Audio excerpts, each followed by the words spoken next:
Y al menos 30 adultos y 150 niños fueron rescatados de las bajas temperaturas, estando a la intemperie, por supuesto, en los últimos días. Según los meteorólogos, la temperatura empezará a subir desde mañana.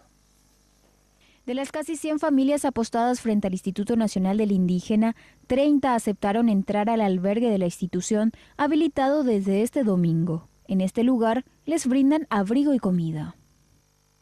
Sí, le estamos brindando colchones, frazadas, también le hacemos merienda, cena como cocido con coquito y algunas cosas calientes.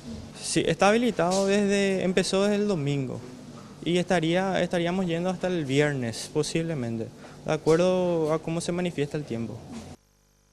Quienes quieran alertar acerca de indígenas en situación de calle pueden llamar al 021-452-280.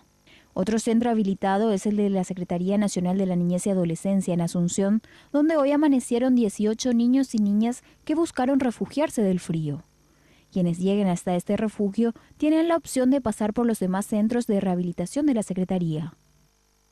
Los servicios básicos son alimentación, aseo y si necesitan consulta médica articulamos con centro de adicciones. Esto es procesual, esto es la primera etapa, contamos con 2 centros más.